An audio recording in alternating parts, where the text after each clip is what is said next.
May mga pagkakataon ba na pakiramdam mo kabayan, napapagod ka kahit wala ka namang ginagawa? Or yung tipong kumpleto naman yung tulog mo, pero pagkagising mo sobrang bigat pa rin ang pakiramdam. Parang may mabigat na enerhiya na umihila sa tahanan, may mabigat na enerhiya sa paligid. Sa negosyo, kwarto, sala, o kung saan ka madalas tumatambay kabayan. Hindi lahat ng dumi kabayan nakikita ng pisikal na mata. Hindi dapat malinis lang ang pisikal na espasyo, hanggang espiritual dapat kiniklens yan. Ang incenso candle for cleansing mula sa Lika Merchandise ay espesyal na kandila na ginawa upang magbigay ng liwanag sa espasyo na ating ginagalawan. Incenso candle for cleansing, pang-cleanse ng lugar, pangtaboy ng negative energy para maganda ang pasok ng swerte at iwas sakit na bunga ng negative energy.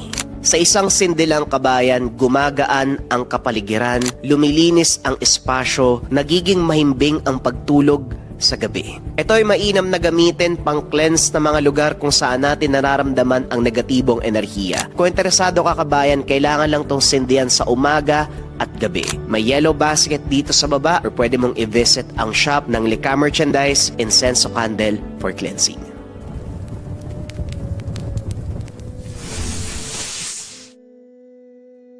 Ang kwentong ito ay hango sa totoong buhay. Mula ito sa isa nating kabayan na itago na lamang natin sa pangalang Danaya. Taong 1970. Salvador Benedicto. Nakatira ang angkan ni Danaya sa isang liblib na parte ng kabundukan sa Don Salvador. Malayo sa kabiasnan. Tanging kultura at paniniwala ng angkan ang nasusunod. Napapaligiran ang lupain ng mataas na damo, mga puno na sumasabay sa himig ng hangin. Sa gitna nakatayo ang tahanan nila. Nakapalibot din dito ang mga kamag-anak na palaging abala sa araw-araw na pamumuhay. Tahimik, ngunit puno ng lihim na matagal nang binabantayan ng kanilang lahi. Hanggang sa sumapit ang isang gabi, tahimik na naghahapunan ang pamilya. Danaya anak, alam mo ba kung bakit ka pinapatawag ng lola mo nitong mga nakaraang araw? Wika ni Lucio. Pinapaliwanag po sa akin ni Lola yung tungkol sa mga bagay dito sa munting baryo natin. Mga bagay na dapat kong tandaan kapag ako nang pumalit sa kanya. Tugon ni Danaya. Nagkatinginan ang mag-asawa. Anak, hindi habang buhay may itatago sa iyo ang tungkulin ng ating angkan. Matagal ka nang pinili ng lola mo upang maging pinuno sa hinaharap. Wika ng ina na si Rosenda. Bago pa man makasagot ang kanyang ama, narinig ng mga ito ang pagtunog ng maliit na kampanang tanso. Mag-uusap tayo mamaya. Rosenda, Marcelo, tayo na. Sasama ka ba anak? Dito na lang po ako, tay. Hindi na lingid kay Danaya na ang buong angkan ay aswang. Bata pa lamang, namulat na ito sa mga kakaibang anyo ng mga magulang at kapatid. Sa katagalan, nasanay na ang mga mata nito sa ganitong bagay. Isang beses sa isang buwan nagsasagawa ang kanyang angkan ng ritual. Ritual gamit ang dugo ng hayop. At isang beses sa isang taon, kumakatay ang mga ito ng tao. Ilang beses na ring nasaksiyan ni Danaya ang mga ritual ng mga ito sa kailaliman ng gubat. Ilang oras ang lumipas. Nakauwi na ang mga magulang kasama ang nag-iisang kapatid. Lahat sila ay may bahid ng dugo sa bibig. Anak, gusto kang makausap ng Lola Dolores mo. Puntahan mo daw siya sa tahanan kapag wala kang ginagawa. Wala pong problema, tay. Pupunta na lang po ako bukas. Pinuntahan ni Danaya ang lola kinabukasan. Naabutan nito ang matanda. Nagbibilad ng mga karne sa trangkahan ng bahay. Apo, salamat naman at nandito ka na. Kumusta po ang ritual kagabi, Lola? Mabuti naman, Apo. malapit na ang panahon ko. Ipapasa ko sa iyo ang tungkulin dahil ikaw ang nakikitaan ko ng potensyal na mamuno sa ating angkan. Kaya ikaw lang ang tao dito sa angkan natin dahil sa huli, ikaw ang magmamana ng aking bertud. Lola, pwede ba akong humingi ng pabor bago ko tanggapin ang pagiging pinuno? Magsabi ka, apo. Gusto ko po sanang lubusin yung pagiging malaya ko bago magpasailalim sa pamumuno ng angkan. Sana po, payagan niyo akong pumunta sa bayan upang makakita ng mga tao. Pangako po, kapag nagsawa na ako, babalik ako dito. Gagampanan ko po yung tungkulin. Kung yan ang gusto mo, apo, hahayaan kita. Basta kapag naramdaman mo ang tamang panahon, bumalik ka dito. Matapos magsalita, pumasok ang matanda sa kubo. Pagbalik ay may inabot sa dalaga. Naglalaman ito ng pera. Ito. Alam kong dadating ang pagkakataon na ito. Gamitin mo habang naroon ka sa bayan. Wika ni Lola Dolores. Ngumiti pa ito sa kanya. Lola, bakit ang dami ng binibigay mo? Sige na. Umalis ka na, apo. Niyakap ng dalaga ang lola. Halatang pinipigilan ang pag-iyak. Maraming salamat po. Salamat po, Lola. Pagdating ng tahanan, binahagi nito sa ama ang napag-usapan. Yan ba ang plano mo? O siya sige, kailan ka naman aalis? Bukas po, tay. Nananabik na po ako sa bayan Basta mag-iingat ka doon, anak. Huwag papabayaan ang sarili. Opo, nay, huwag po kayo mag-alala. Kaya ko po ang sarili ko. Ate, dalin mo to. Ginawa ko para sa'yo. Wika ni Marcelo, ang kapatid ni Danaya. Maraming salamat Talagang nag-abala ka pa. Kinabukasan, nag-impake na ito para sa pag-alis. Bago pumunta sa bayan, binigyan siya ng ama ng kulay itim na bato. Perpektong hugis, kumikinang sa sikat ng araw. Sa oras na magkaroon ka ng problema, bumulong ka sa batong yan. Siguradong may darating upang tumulong. Maraming salamat po, tay. Mauna na po ako. Hinatid si Danaya ng kanyang tiyo Gascon sa labasan ng kanilang baryo. Masayang binaybay ng dalaga ang daan habang hinahawi pa nito ang matataas sa damo. Bawat taon na nakakasalubong ay nginingitian ni Danaya, baka sa mukha ng dalaga ang pagkasabik. Nang makarating na ito sa bayan ng Don Salvador, tulala nitong pinagmasdan ang mga taong abala sa ginagawa sa araw na yun. Hapon nang makaramdam ng gutom, bumili ng makakain, lahat ng gustong matikman. Pagsapit ng dilim, manghang-mangha pa rin ang mukha ng dalaga dahil sa mga taong abala. Sa isip nito, parang hindi man lang napapagod ang mga tao sa lugar. 10:00 ng gabi, nakaramdam ng antok. Napagpa siyang matulog sa isang puno sa gilid ng daan malapit sa tindahan. Sanay na sanay ang dalaga matulog kung saan-saan. Wala itong pakialam kahit may iilang taong dumadaan kung saan siya nagpapahinga. Inakala ng mga tao na baliw si Danaya. Naalimpungatan ng dalaga 3:00 ng madaling araw. May nakitang lalaki. Hinahalukay ang gamit niya sa bayong. Walang pagdadalawang isip na tinadyakan ng mukha ng lalaki. Nang makita ito ng kasama, kaagad siyang sinikmuraan. Napasigaw ang dalaga habang hawak-hawak siya sa buhok ng lalaki. Ang tapang mo naman! Huwag ka nang lumaban, pera lang ang habol namin. Kapag nag-ingay ka mapipilitan kaming saktan ka. Matapos magsalita, hinagi si Danaya sa damuhan. Nang makuha na ang mga pakay, Akma na sanang tatakbo ang mga ito nang may isa pang lalaki ang humarang sa kanila. Mali yata kayo ng pinagnakawan. Hinampas ng lalaki ang dalawang magnanakaw gamit ang dalang kahoy. Bawat tama napapasigaw ang dalawa. Matapos makuha ang pera ng dalaga, pinuntahan niya ito at inalalayan na makatayo. Ayos ka lang ba? Hindi nakasagot si Danaya. Tulala habang nakatitig sa lalaki. Ang pangalan ko ay Renato.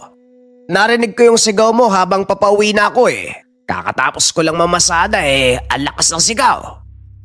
Ako naman si Danaya. Huwag ka mag-alala, ayos lang ako. Maraming salamat ha. Bakit ka kasi natutulog sa gilid ng daan? Masyadong delikado dito. Halika, doon ka muna sa lugar ko kahit ngayong gabi lang. Sumama ang dalaga sa kanya. Pagdating sa bahay ni Renato, nakita niya ang pinagtagpi-tagping yero. Kawayan, ito ang bahay ng nagligtas sa kanya. Ang ganda ng bahay mo ah. Ha? Ano maganda dyan eh? Isang ihip lang ng hangin tutumba na yan. Maganda pa sinasabi nito eh. Wag mo na akong bulahin. Sige na, maglinis ka muna ng katawan doon oh. Puro putik yung paa mo. Sumang-ayon ng dalaga. Nakangiti ito habang nakatitig sa binata. Kinabukasan, nalimpungatan si Danaya sa pagsigaw na naririnig sa labas. Renato, ano ba? Magtatrabaho ka ba? Gumising ka dyan! Lumabas si Renato para kausapin kung sino ang nasa labas. Amo, sa iba niyo po muna ipabiyahe yung padyak eh. May asikasuin pa ako sa araw na to eh. Asikasuin? Ay nako, o siya sige, bukas ka magtatrabaho. Opo amo, bukas na lang po. Nang makalis na ang babae, ginising nito si Danaya. Tinanong kung taga saan at kung bakit napadpad sa lugar. Taga-bukid lang ako. Kahapon lang napadpad sa bayan. Naglayas ako eh. Minamaltrato kasi ko ng mga magulang ko. Ay ganun ba, pasensya ka na sa matanong ko ha. Gusto lang kitang makilala eh, mamaya masamang tao ka. Tumangulang si Danaya sa kanya. Gusto mo bang hanapan kita ng bahay na matutuluyan mo?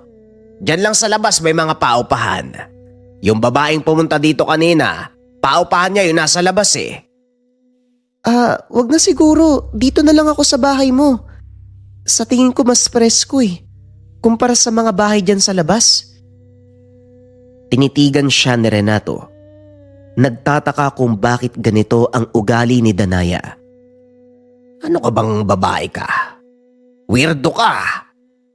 O siya sige, dumito ka muna. Wag kang mag-alala, susubukan ko ding hanapan ka ng trabaho.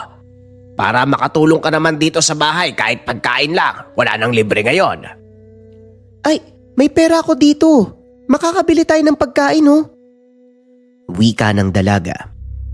Si Renato ay hindi lumaki sa lugar na yun. Mula siya sa San Carlos. Napadpad lang sa lugar dahil wala ng mga magulang. Nag-iisa na lamang sa buhay. Matapos mag-usap, namili ang dalawa ng makakain sa araw na yun. Sa daan nakasalubong nila ang kilalang siga sa kanilang lugar. Nang makita nito si Renato, kaagad pinagdiskitahan ng binata. Oy Renato, sino yung kasama mo? Ang ganda. Ipakilala mo naman ako. Pablo, pinsan ko yan galing sa probinsya. Bumisita lang para mga musta. Ang ganda ng pinsan mo ah. Bukod sa maganda yung mukha, pati katawan. Hindi may pagkakaila na may itsura talaga si Danaya. Maputi, balingkitan ang katawan, makintab ang buhok. Ngunit si Renato, hindi interesado sa mapang-akit na alindog ng dalaga. Alis na kami, kaibigan Pablo. May bibilin kasi kami. Matapos magsalita, hinatak na nito si Danaya palayo sa lugar. Sino yun? Anong meron sa kanya? Si Pablo. Yan ang pinakabarumbado dito sa lugar. Wala nang ginawa yon kung hindi banggulo. Hayaan mo na yon, umiwas ka doon. Lumipas ang ilang araw. Habang naglalakad ang dalawa, mula sa gilid ng daan lumitaw na naman si Pablo. Nakasandal sa puno ng mangga. Ay, kaibigang Renato. Magpapaalam sana ako sa'yo ng maayos. Pwede ko bang ligawan yung pinsan mo? Alam mo, Danaya, simula nung nakita kita, hindi ka na mawala sa isip ko eh. Hanggang sa mga kamay ko, kung naiintindihan mo kung anong ibig sabihin nun. Parang nakadikit ka na sa utak ko kahit saan ako magpunta. Pasensya na talaga, Pablo. Yung pinsan ko may kinakasama na yan. Ano naman, hindi pa naman sila kasal eh. Alam mo Pablo, imbis na mangulit ka dito, umalis ka na lang. Tumulong ka sa mga magulang mo. Hindi ako interesado sa'yo. Aalis na sana ang dalawa, pero humarang muli si Pablo. Marami kaming mga utusan, kaya hindi ko kailangan magtrabaho. Sige na kasi, payagan mo na ako manligaw sa'yo. Pablo, kaibigan, huwag ka na masyadong mangulit. Tumabi ka sa daan. At kung ayaw ko, anong gagawin mo? Hindi na nakapagpigil si Renato. Buong puwersang sinapak ang mukha ni Pablo. Napatras ito, pero kaagad ding sumugod pabalik. Nagbuno ang dalawa sa gilid ng daan.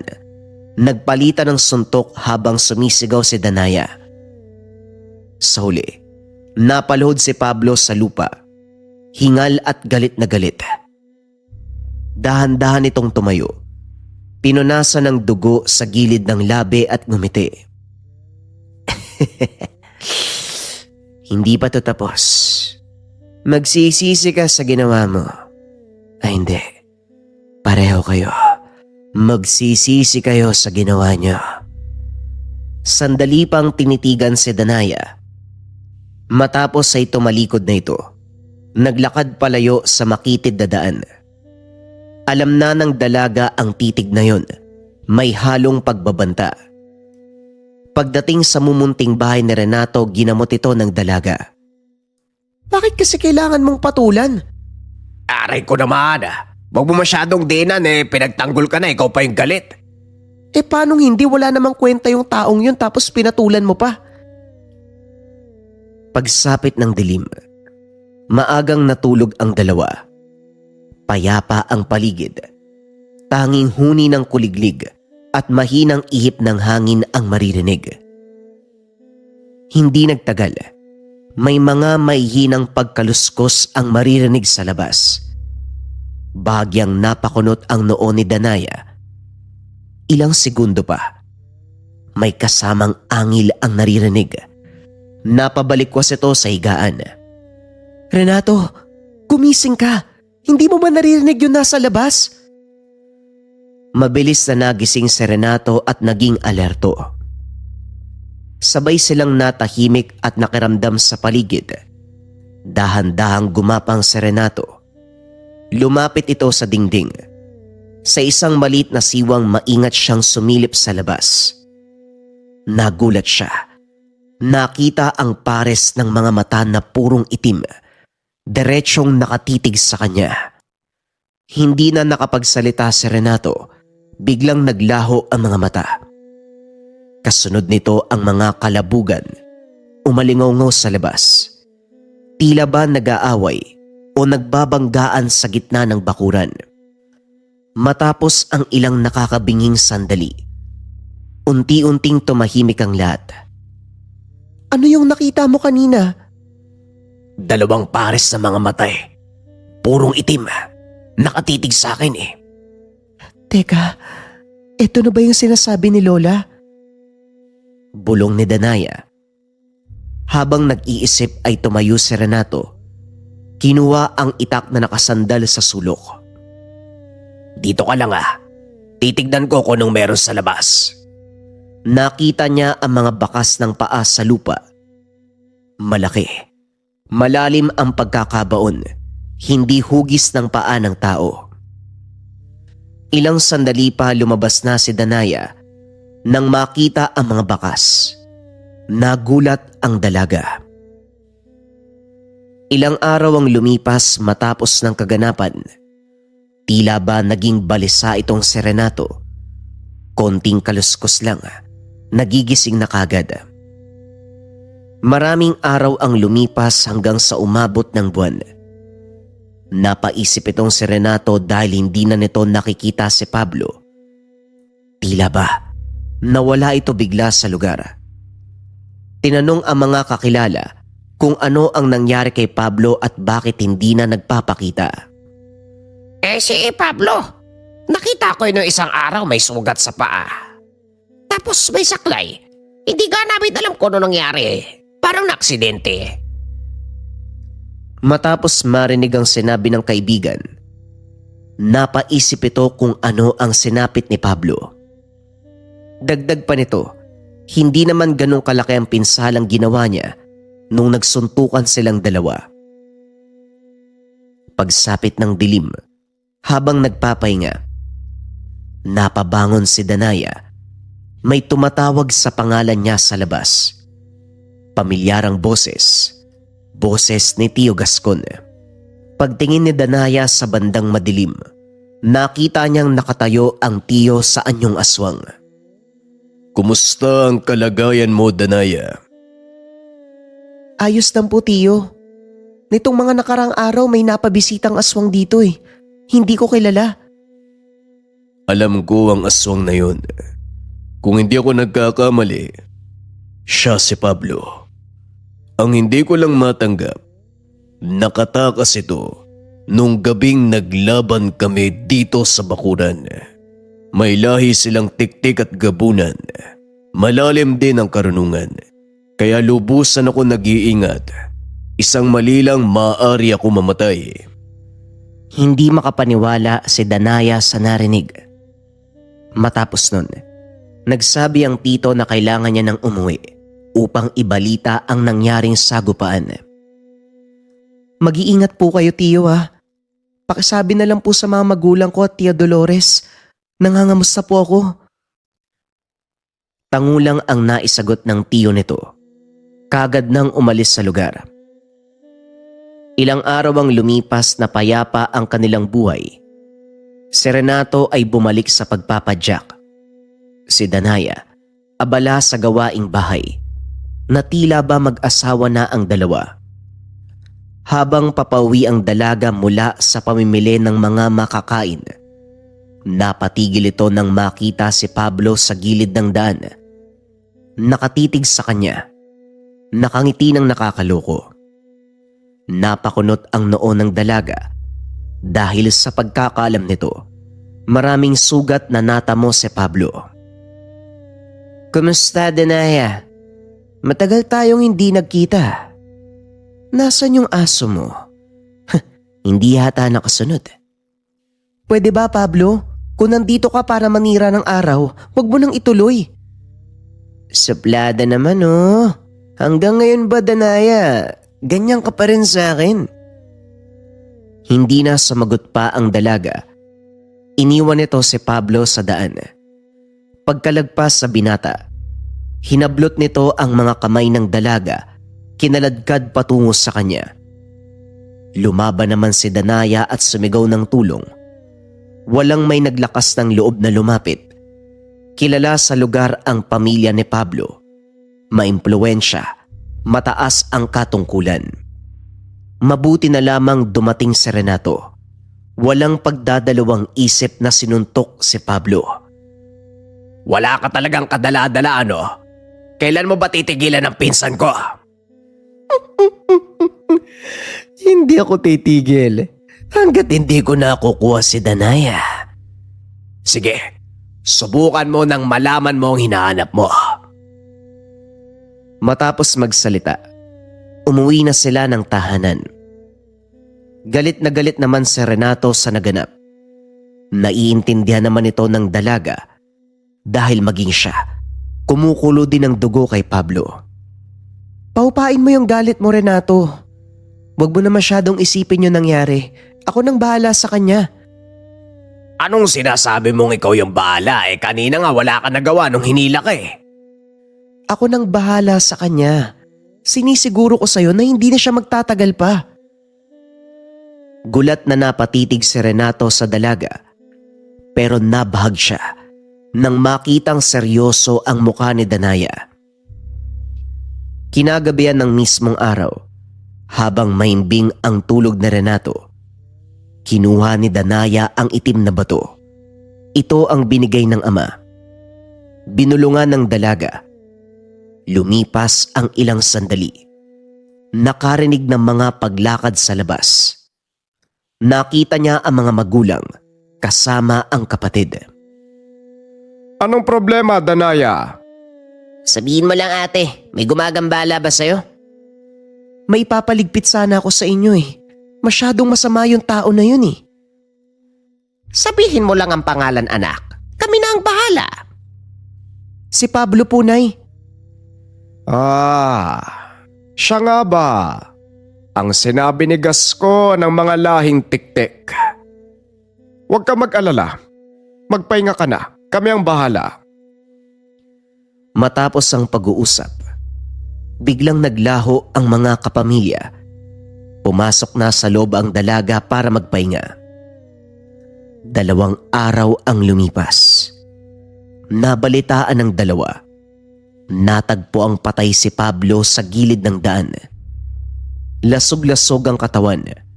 Animoy binalahura dahil sa dami ng kalmot. Napangiti si Danaya sa nalaman habang gulat na gulat si Renato. Teka, hindi ko naman hiningi na mamatay si Pablo Bakit ganun yung nangyari? Bagay sa kanya yan para wala ng perwisyo. Napailing na lang ang binata sa sinapit ni Pablo. Lumipas ang ilang linggo. Nagpa siya si Danaya na umuwi na muna dahil may kailangan itong ayusin. Di ba sabi mo minamaltrato ka doon? Bakit ka babalik? Balang araw, Renato, ipapaliwanag ko sa iyo ang lahat. Sa ngayon, may aayusin lang muna ako. Matapos magsalita ng dalaga, hinalikan niya sa pisngi si Renato. Sana naman maisipan mong bumalik bumisita ka. Huwag kang mag-alala, babalik ako, pangako yan. Pagdating sa baryo, may kaunting pagbabagong napuna. Isa na dito ang altar sa gitna ng lugar. Sa bungad pa lamang ng baryo, mainit siyang tinanggap ng pamilya.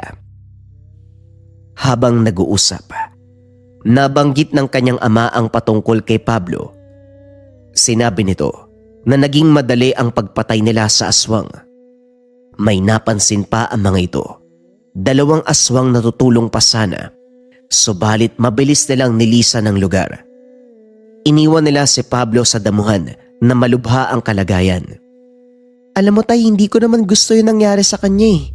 Pero masyado siyang masama. Pinagdidiskitahan niya ako, wala naman akong ginagawa eh. Huwag mo nang isipin si Pablo. Ang pinakamalaking problema ay ang mga kalahi niya.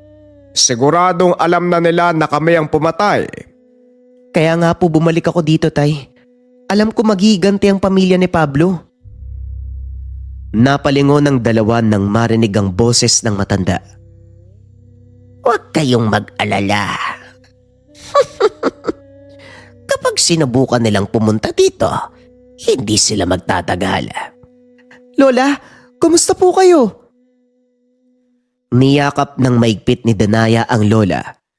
Labis sa pagkasabik ang naramdaman. Pagsapit ng gabi, muling magdadaos ng ritual ang buong angkan. Doon ay sumama na si Danaya. Dito nagaganapin ang pag-aalay sa gitna ng ating baryo. Hindi na sa gubat. Kumilos na ang mga taga-baryo upang kunin ang alay. Doon nakita ni Danaya ang iba't ibang uri ng hayop. Habang isinasagawa ang ritual, Nanonood lamang si Danaya sa kanyang mga kalahi at ang kanyang pamilya. Sarap na sarap sa mga ginagawa. Nakangiti pa ito habang sumusulyap sa kanya. Kailan mo balak saluhin ang pagiging pinuno? Gusto ko nang magpahinga. Matagal na akong nabubuhay, apo. Kailangan nang magpahinga ng katawang lupa ko. Malapit na, Lola. Isang hiling na lang po ang gusto kong tuparin. Gusto ko pong magpaalam sa lalaking tumulong sa akin sa bayan. Gusto ko siyang pasalamatan. Pagkatapos po nun, babalik po ako dito para maging pinuno. Walang problema. Bumalik ka dito kapag natapos mo na ang gustong gawin. Lumipas pa ang ilang linggo. Bumaba muli si Danaya upang bisitahin itong si Renato. Pagdating, nakitang nag-aayos ng padyak. Palitan mo na yan, bulok na yan eh. Oy, Danaya, napabisita ka! Gusto ko lang sana magpaalam sa'yo bago tuluyang bumalik sa aming lugar. Ang totoo niyan, hindi naman ako minamaltrato sa amin eh. Ginawa ko lang yung dahilan para makagala ako sa bayan. Pasensya ka na, Renato, ha. Nagsinungaling ako sa'yo. Wag mo nang alalahanin yon. Kahit ano pa ang dahilan, labas na ako doon. Ang importante, masaya ka. May sasabihin pala ako sa'yo, Renato. Oh, ano yon? Sabihin mo na kasi, bigla ka naging seryoso dyan. Wala, kalimutan mo na yun. Kumain na lang tayo, tara. Ay, saktong-sakto. Hindi pa ako kumakain. Pagsapit ng gabi, habang nasa bakuran ang dalawa, muling nagsalita si Danaya. Alam mo, Renato, sa ilang buwan kong pananatili dito, napakabuti mong tao. Hindi maiwasan na makuha mo yung loob ko eh. Yun lang yung gusto kong sabihin bago ko umalis. Ano ko ba naman, Danaya? Huwag na nating gawing komplikado ang mga bagay-bagay. Alam naman natin na gusto natin yung isa't isa eh. Mula nang una kitang nakita, yun na ang naramdaman ko. Ang tanging hiling ko lang, sana di mo ako makalimutan sa pag-alis mo. Sa pagbabalik ko, Renato, sisiguraduhin ko sa'yo, magsasama tayo. Nang gabing yun, maligaya nilang pinagsaluhan ang gabi. Inalay ang katawan sa isa't isa. Naalimpungatan si Danaya madaling araw dahil sa mga angil na naririnig sa labas. Sinilip ang maliit na siwang. May nakitang dalawang nilalang na gumagapang palibot sa kubo. Sa mga mata ni Danaya, hindi ito mga kaanak. Hindi niya kilala ang wangis. Mas lalong nanlaki ang mga mata nang marinig ang boses sa labas. Alam kong naririnig mo ko, Danaya. Pero wag kang mag-alala. Hindi matatapos kapag dugo mo ang kinuha namin. Patuloy ang pagpapalitan ng pagiganti. Huwag kang mag-alala, Iya. Babalik kami ng may sorpresang dala. Ilang minutong lumipas matapos magsalita. Kagad siyang umalis. Pero bago yun, malalim na kalmot ang ginawa sa dingding sa bahay ni Renato. Hindi na ginising pa ng babae ang binata. Ayaw nitong masangkot si Renato sa gulong pilit niyang inaayos. Matapos ang 7 araw, napagpasya ni Danaya na lumikas pauwi sa baryo. Labis sa lungkot ang naramdaman ng magpaalam, ngunit matatag ang puso para sa isa't isa. Sa daan pauwi, may sumusunod sa kanya. Malakas na kaluskos ang maririnig sa damuhan. Ngunit sa kabila nun, kampante pa rin naglalakad ang dalaga. Malapit na siya sa kanilang baryo. Nakarinig ng pag-angil, mga sigaw sa hindi kalayuan. Nakita si Tio Gascon, kasama ang anak. May sakal-sakal na tiktik. Kilala mo ba ang isang to, pamangkin? Hindi po, Tio. Hindi ko po kilala yan. Mukhang natunto na tayo ng mga kalabang tiktik. Ako na pong bahala magsabi kay Lola at kay Tatay. Maraming salamat po, Tiyo. Pagdating sa baryo, binahagi ng dalaga ang nangyari. Kahit dalhin nila ang buong angkan, hindi sila mananalo sa atin. Pero inay, hahayaan ba nating dumanak ang dugo sa baryo? Hindi ko rin gusto mangyari yan. Pero kung yun ang hihilingin nila, ibibigay natin. Kung gusto nilang mamatay, walang problema. Lumipas ang ilang araw. Naganda ang angkan para sa paparating na mga bisita. Pero ilang buwan ang lumipas, wala pa ring pagpaparamdam. Pero hindi nagpakampante ang angkan. Patuloy silang nagbantay sa hangganan ng teritoryo. Sumapit ang isang araw, may mga pangkat ng aswang na nakita. Ang buong akala ni Gascon, ito na ang pangkat ni Trinidad at Victor. Kaso nga lang nang kumprontahin, ibang grupo ng mga aswang. Anong ginagawa niyo dito? Alam niyo ang batas ng mga aswang. Kapag teritoryo ng angkan, hindi kayo maaaring lumapit. Pasensya na, napadaan lang kami. Paalala lang, huwag kayong gagala sa teritoryo namin. May mga bisita kaming hindi inaasahan at baka madamay kayo. Sa mga salitang binitawan ni Gascon, nagkatinginan ang mga nilalang. Kaso nga lang, may isa sa kanila na hindi nakapagpigil. Buong puwersang umatake kay Gascon. Bago pa man tumama ang matatalas na kuko, walang kahirap-hirap na nasalag ni Gascon. Ibinalibag sa lupa ang aswang. Oh, ano to, bagong yanggaw? Pasensya ka na, hindi pa kontrolado ang pagiging ganap. Naiintindihan ko. Sige na, umalis na kayo. Pansamantala, huwag kayong dadaan sa lugar. Mahirap na. Baka madamay pa kayo. Huling wika ni Gascon bago tuluyang lumisan ang mga nilalang. Isang hapon habang nag-uusap ang pamilya kasama ang ibang kamag-anak. Naaamoy ko, nalalapit na ang pagdalaw nila. Ilang gabi mula ngayon, darating ang mga bisita. Sigurado na po ba kayo? Kung ganon, bigyan natin sila ng magandang palabas. May mga bagay pa ba tayong kailangang gawin bukod sa paghahanda? Wala na. Tanging pagdating nila ang inaantay natin. Lola, may tutulong po ba ako? Ikaw ang pinaka-iniingatan namin. Huwag ka nang mag-abala. Kami nang bahala sa paparating na bisita. O nga naman ate, huwag ka na mag-abala. Kahit ako mag-isa, kaya kong ubusin yung aray ko naman. Ba't kailangan niyo pong mamatok? Huwag ka masyadong mayabang. Ang pagiging kampante, yan ang sanhi ng kamatayan. Isang gabi, bilog na bilog ang buwan. Habang nakaupo sa labas ng tahanan, nakita nilang mabilis ang kilos ni Lola Dolores. Huwag kayong magpapalata. Nariyan na mga bisita. Hintayin niyo makapasok sila at saka niyo salubungin. Lucio doon ka sa kanluran. Gascon sa tibog. Ang iba doon sa dulong parte. Mabilis ang galaw ng mga ito, ngunit hindi nagpapalata.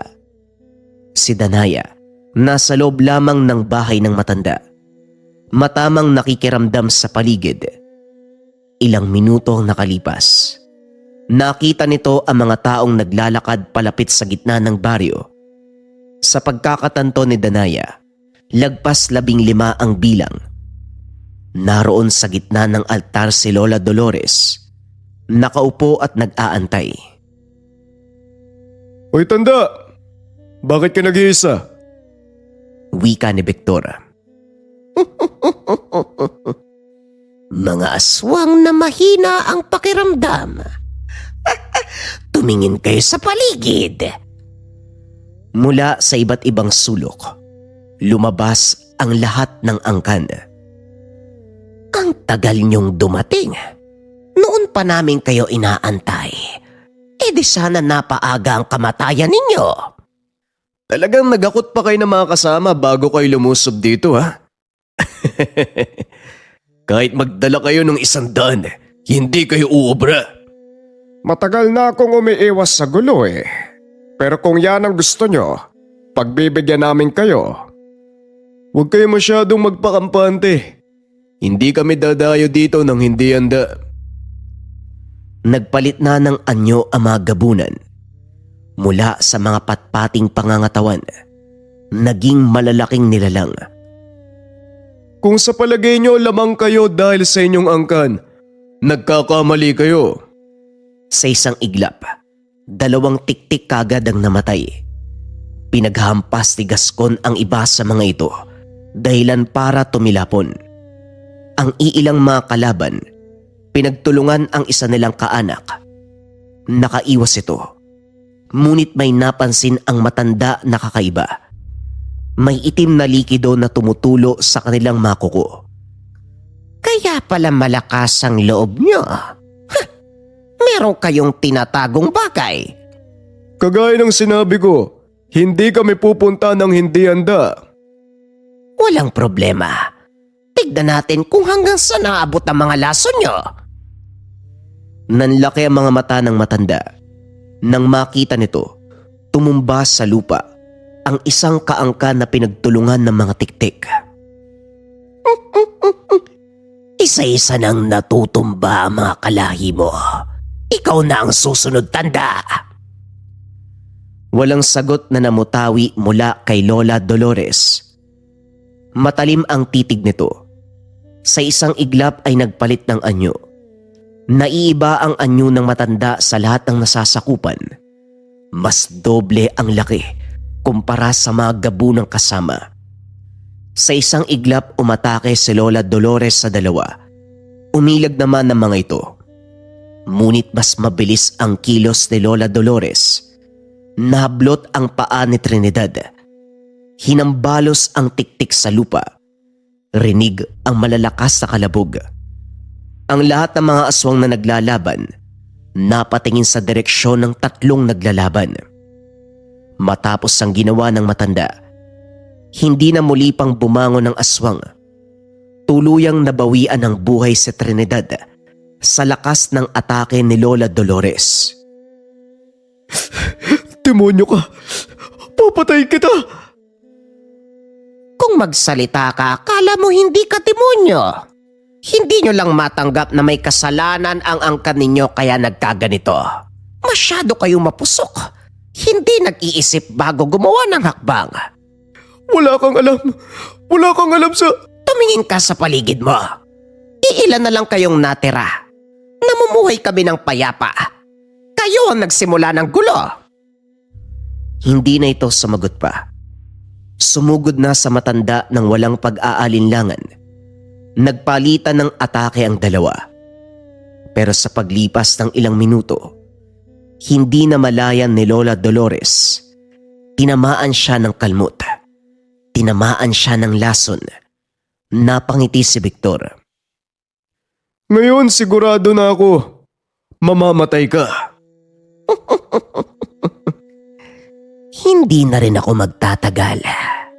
May papalit na sa akin. Inaantay ko na lang ang kamatayan ko. Pero ikaw, isasama kita sa hukay. Buong puwersang inatake ang tiktik. Tumilapon ito sa puno. Mabilis sa sinundan ni Lola Dolores. Dinakma ang paa at hinampas ang katawan ng aswang sa punong binagsakan. Paulit-ulit na ginawa ng matanda hanggang sa mabali ang lahat ng buto ng aswang. Nabasag ang bungo nito sa lakas ng atake. Sa kabilang dako naman, 2 tiktik na lang ang natira sa mga kalaban, kasalukuyang pinagtutulungan ng magkapatid na Lucio at Gascon. Pinaglalaroan nila ang mga kalaban. Nang maubos ang lahat, doon na unti-unting nanghina si Lola Dolores. Unti-unting bumalik sa pagiging tao. Napalod sa lupa na kaagad sinalo ni Gascon. Lumapit si Danaya. Nagtipon ang lahat ng mga aswang sa kinaroroonan ng matanda. Lola! Lola! Alam ko na ang hinaharap ko, Iha. Hindi mo matatakbuhan ng tadhana. Ilang siglo na akong nabubuhay. Gusto ko nang magpahinga. Lola, huwag niyo po kaming iwan. Panahon na para pamunuan mo ang ating angkan. Kayong lahat, maraming salamat sa inyo. Matapos magsalita, nalaglag ang kamay nito sa lupa. Nakadilat ang mga mata. Napagulgol sa iyak ang dalaga. Lahat ay nagdalamhati sa pagkamatay ng pinuno. Ilang sandali, may itim na bato na lumabas sa bibig ng matanda. Perpektong bilog ang hugis. Alam mo na ang kailangang gawin, anak. Kunin mo ang bertud gamit ng iyong bibig. Matapos na malunok ng dalaga, nagpatuloy sa pagdadalamhati ang lahat sa pagkawala ni Lola Dolores. Nagulat naman ang magkakapatid. Hindi ininda ng dalaga ang sakit na dulot ng pagtanggap sa bertud. Doon nila napagtanto na perpekto si Danaya upang saluhin ang pagiging pinuno. Natapos ang gabing yun na maalam na ang pinunong aswang. Lahat ng bangkay ay inilibing ng maayos. Mabilis na lumipas ang taon. Naging maayos ang pamumuhay sa mumunting baryo nang makabisado kung paanong pamumunuan ang angkan. Binalikan niya si Renato sa bayan. Nalaman ng binata ang tunay na pagkatao ni Danaya. Kaso nga lang sa pagbabalik nito, may pamilya na si Renato na lubos namang tinanggap ni Danaya. Alam niya rin sa kanyang sarili na hindi siya maaantay ni Renato. Doon niya ring lubusang naintindihan kung bakit lahat ng kanyang kahilingan pinagbibigyan ng angkan. Buong pusong pinagbigyan ni Lola Dolores. Dahil sa pagtanggap niya ng pagiging pinuno, ito ay malaking responsibilidad. Uunahin ang kapakanan ng buong sityo kaysa sa pansariling interes. Naway nagustuhan ninyo ang kwento ng digmaan ng mga aswang at ang babaeng si Danaya na tinanggap ang pagiging pinuno kapalit ang minimithi na pag-ibig.